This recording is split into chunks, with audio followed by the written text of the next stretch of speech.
hellofanet.org and everyone else on maybe Reddit, I guess, but this is INIGHTMARES speaking. I made this documentary slash commentary. The film doesn't have commentary, but I used the documentaries of the film on the Blu-ray from the Blu-ray. I put them, took out the audio, cut the audio out, put it into this, and put it over the film.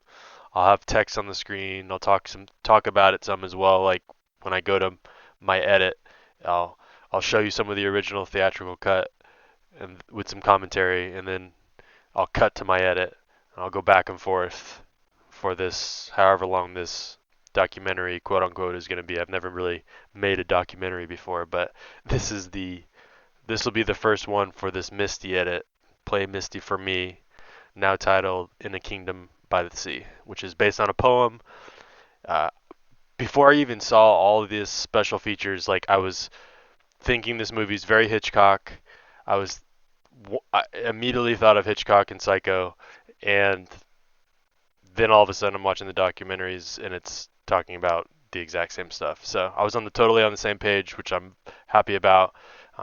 Happy with this documentary. I'm happy with the edit. It's my most detailed edit I've made. I haven't done this kind of sound work to this level of detail in any of my other edits, or cut so much out and make it still make sense. I that was my first that was the first thing I thought of, and it scared me. I was like, I don't know if I can make 60 minutes make sense. It just seems terrifying to me.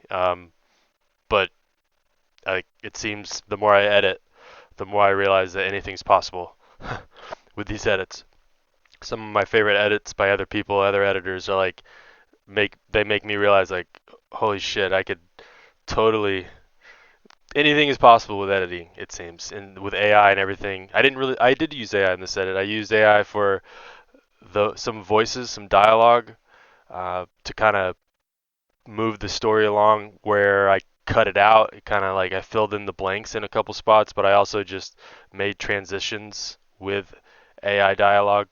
But I didn't want to overuse it because it sounds.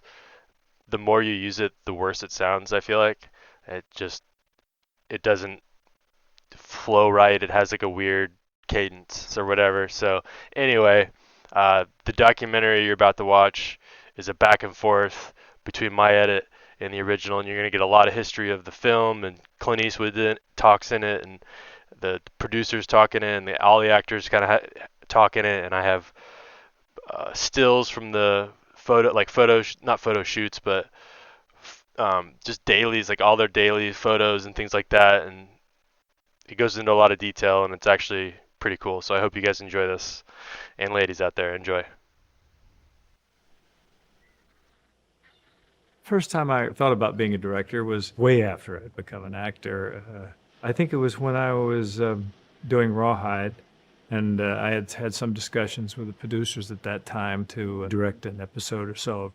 That didn't pan out for one reason or another. So I did some second unit stuff and little bits and pieces here and there.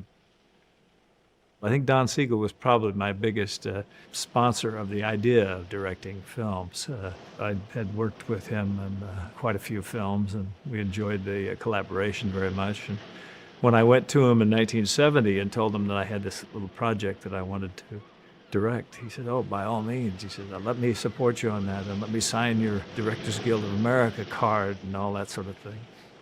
It was a great period of my life because it started another segment, and it was a very experimental time for me. I was going off and doing Paint Your Wagon kind of musical thing up in Oregon, and then coming back and doing Beguiled, and then Misty, and then Beguiled not being a particularly commercial success. To follow it with Misty, probably the logical thing would have been to follow it with an adventure film, Dirty Harry or something, but that didn't work out that way. Well, Clint and I had known each other for many years. We had lived in the same apartment complex. And when he was first getting started, we had worked in the same lot here, this lot, Universal International it was called then. We discussed the business back and forth. And we finally used to say, well, maybe someday we can make our own movie as well. Of course, his career took off very quickly, and he approached me one day and said, "Why don't we get together? You come to work at El Paso." So I did, and I'd been there just a few weeks when he brought me the script. He was shooting Beguiled at the time with Don Siegel. He said, read this, see what you think about it. So I read it, loved it, identified, and he said, I'd like to do this next.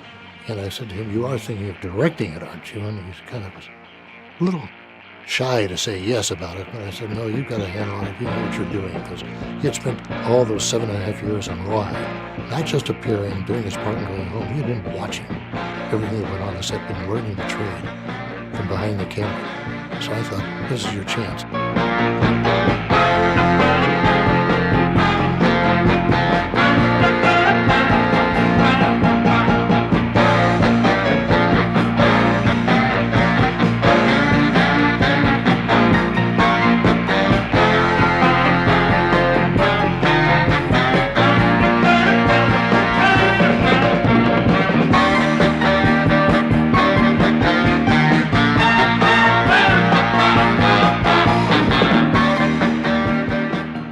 Joe Hyams was the one who wrote the original story, and then she and Dean Reisner cooperated on the screenplay. Dean Reisner was a writer I'd worked with before, with Don. I met him through Don.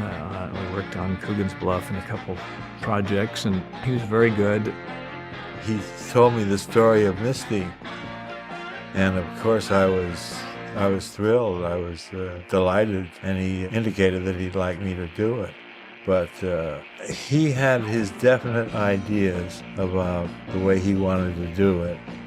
He cleaned up some of the setups at the beginning and sort of keeping the perspective of the part that I was playing of Dave, keeping his outlook and at the same time not losing the characters of the girls.